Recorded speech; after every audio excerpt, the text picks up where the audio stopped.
Dalam nama Bapa dan Putra dan Roh Kudus. Amin.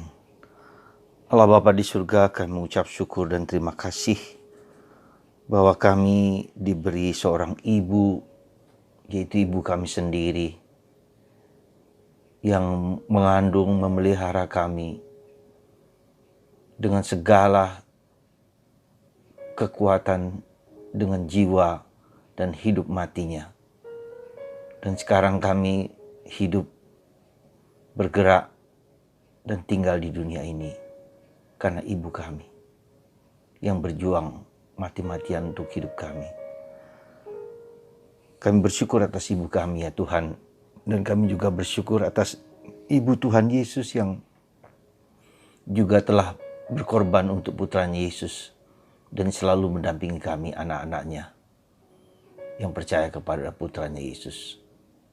Terpujilah namamu kini dan sepanjang masa. Amin.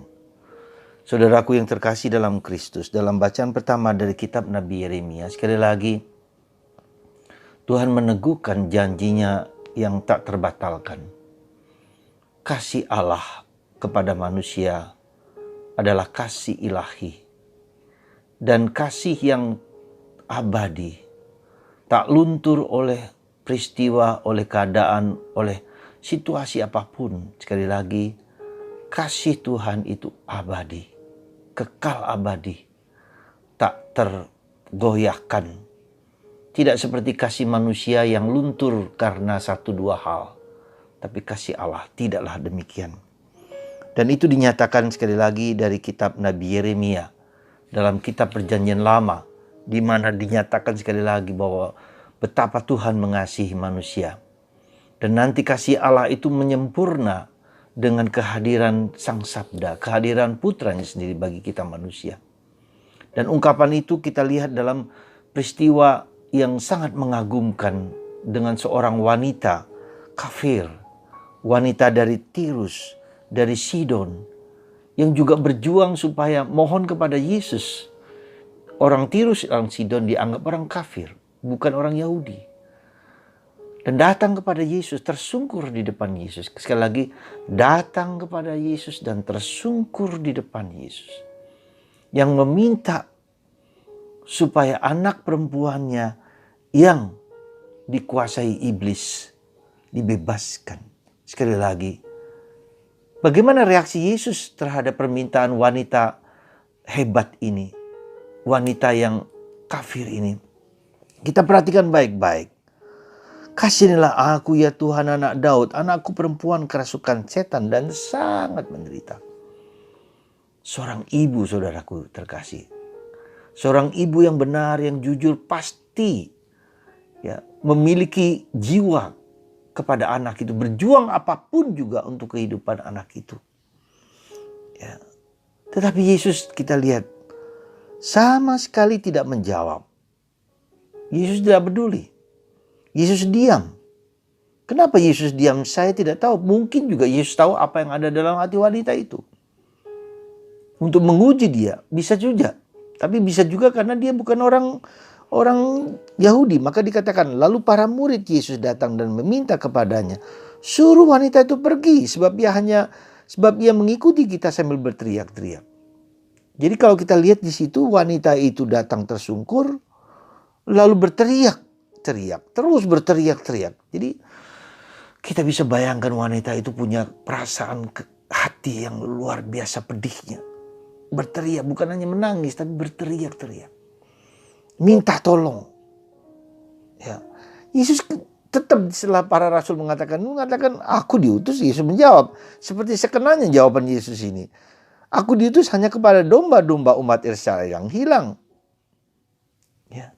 Jadi sekali lagi Yesus menjawab pun kedua kali. Yesus menjawab, aku datang bukan untuk orang Samaria, bukan untuk orang kafir, bukan untuk orang Tirus dan Sidon, tapi aku datang untuk orang-orang Yahudi, orang Israel yang hilang.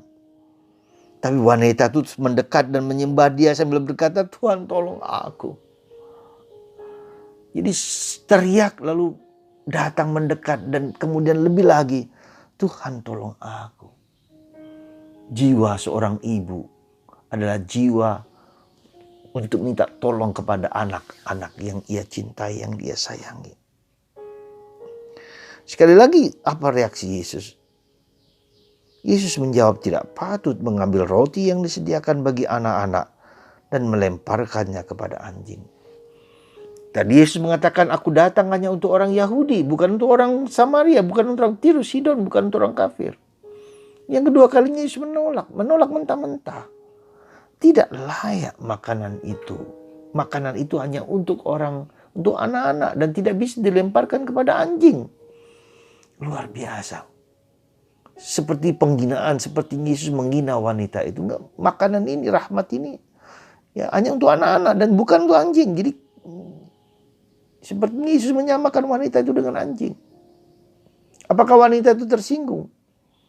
Mungkin kalau kita, meskipun kita sudah minta tolong tetapi diperlakukan dengan begitu dihinakan, seolah-olah wanita itu anjing. Tapi wanita ini muka tebal, katakanlah kalau begitu ya. Kalau demi kebaikan orang lain, demi kebaikan anak, demi kebaikan orang yang dicintai, dia nggak peduli dihina sekalipun. Ya. Tapi wanita itu luar biasa. Meskipun diejek, dihina, diperlakukan, kata wanita itu lagi, benar Tuhan. Tetapi anjing-anjing pun makan remah-remah yang jatuh dari meja Tuhannya. Saudara, ya, cinta itu mengatasi perasaan dihina, diejek. Ya, perasaan direndahkan, harga diri direndahkan. Dan ia mempunyai jawaban yang dengan teguh mengatakan, ya Tuhan benar. Tapi jangan lupa, anjing pun makan remah-remah dari anak kecil yang makan itu. Jadi anak kecil kita tahu kalau sedang makan kan sering jatuh ke sana kemari, dia nggak peduli karena belum pandai dalam makan, lalu makan sering jatuh begitu. Dan anjing pun makan dari remah-remah itu. Artinya apa? Rahmat itu meskipun tidak layak diberikan kepada kami, tapi sisa-sisanya pun itu bisa dimakan oleh anjing. Oleh kami yang dianggap anjing, oleh kami yang dianggap hina ini. Wah, hati Yesus terbuka. Hati Yesus tergerak. Di situ kita lihat bagaimana jawaban Yesus. Hai ibu, sungguh besar imanmu. Terjadilah bagimu seperti yang kau kehendaki. Dan seketika itu juga anaknya sembuh. Saudara, hati Yesus tergerak ketika setiap manusia menggedor pintu surga dengan keyakinan, dengan iman, dengan keteguhan, dengan konsistensi, terus mencari dan mencari, terus mengetuk dan mengetuk, terus menggedor dan menggedor. Siang malam berdoa tiada hentinya supaya anak itu dikuatkan. Saudaraku yang terkasih, wanita hebat ini adalah ibu kita.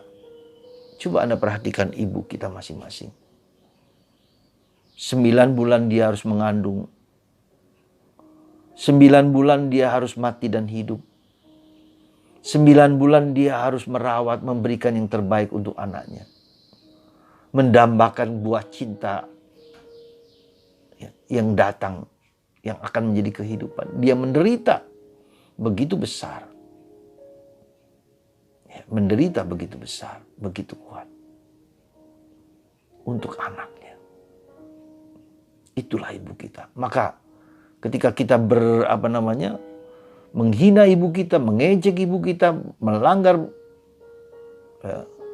ibu kita, menyakiti hati ibu kita, betapa besar dosa kita kepada Tuhan. Karena ibu kita tidak kita hargai dengan baik. Sejelek-jeleknya, sejahat-jahatnya ibu kita, apapun juga kita harus hormat, kita harus mendoakan, kita harus memberikan yang terbaik untuk ibu kita. Dan apalagi kalau kita perhatikan ibu Yesus. Ibu Yesus. Bagaimana Maria yang kita cintai ini, yang sungguh-sungguh memelihara Yesus sebagaimana ibu pada umumnya menjaga, betapa dia betapa dia menyayangi anak yang dia cintai. Anak Allah dalam rahimnya. Wajah perilaku mungkin juga meniru Bunda Maria. Mungkin wajah Yesus meniru wajah Bunda Maria. Saya yakin pasti ada bagian-bagian dari tubuh Yesus yang berasal dari tubuh Maria. Jadi kalau tubuh Yesus, raga Yesus berasal dari tubuh Maria. Anda, kita semua berasal, ada bagian dari tubuh kita, raga kita, pikiran kita berasal dari raga ibu kita. Dan Maria, Yesus juga demikian. Maka bersyukurlah kita orang Katolik yang menghormati Maria, menghormati ibu kita, menghormati wanita yang di mana Yesus dikandung oleh Maria. Dan sampai sekarang Bunda Maria mencintai anak-anak, semua orang yang mencintai putranya Yesus. Bahkan bukan hanya semua orang yang mencintai Yesus. Siapapun juga dia datang kepada orang-orang yang sayang kepada putranya. Maka saudaraku terkasih dalam Kristus, wanita-wanita hebat ini, terutama Bunda Maria, sungguh merupakan kebanggaan kita. Dan kita sebagai orang Katolik sangat-sangat bersyukur bahwa kita tidak hanya langsung kepada Yesus, langsung kepada Bapa, langsung kepada Roh Kudus, tetapi Maria memiliki gelar yang luar biasa, dalam tempat yang luar biasa dalam keselamatan umat manusia. Ya, salah satunya Bunda Maria adalah mempelai Roh Kudus. Bagaimana kita mendapatkan Roh Kudus? Belajarlah dari Bunda Maria. Ya, belajar dari Bunda Maria. Bagaimana Bunda Maria dalam kehidupan, dalam suka dukanya, dalam deritanya, maka hatinya tertusuk pedang karena anak ini. Tentu bagi saya, Yesus sangat mencintai ibunya. Karena ibunya memberikan segala-galanya kepadanya. Disalib pun ibunya melihat putranya dihina, diejek, disalibkan, dimakamkan. Maka saudaraku terkasih, mari kita meneladani Bunda Maria untuk tetap setia kepada Yesus. Kita bersandar dan kita mengakui wanita-wanita hebat dalam hidup kita yang memiliki peranan penting di dalam sejarah kehidupan kita. Bunda Maria, Engkaulah Bunda kami, sayang kepada kami. Tolong kami ketika kami rapuh, ketika kami jatuh. Pangku kami, angkat kami, rangkul kami. Lindungi kami dengan mantel suci-Mu. Bunda Maria, Engkaulah wanita hebat dalam hidup kami. Semoga kami menjadi seperti-Mu dalam perjuangan kami yang tidak mudah ini. Terima kasih ya Bunda. Bersamamu kami melangkah mengikuti Yesus, jalan salib kehidupan kami. Semoga Tuhan memberkati kita semua dengan kasih yang melimpah. Demi Kristus Tuhan dan pengantara kami. Amin. Allah Bapa di surga, kami mengucap syukur dan terima kasih Engkau memberikan kepada kami Bunda Maria yang tidak hanya melindungi kami, tetapi Bunda Maria menjadi contoh teladan kami dalam mengikuti putra-Mu Yesus. Bersama Maria kami berjalan melangkah mengikuti putra-Mu Yesus. Semoga kami kuat tabah dalam kehidupan kami sehari-hari, merangkul salib kami menjadi bagian penting dalam kehidupan kami. Terpujilah nama-Mu sepanjang segala masa, dalam nama Bapa dan Putra dan Roh Kudus. Amin.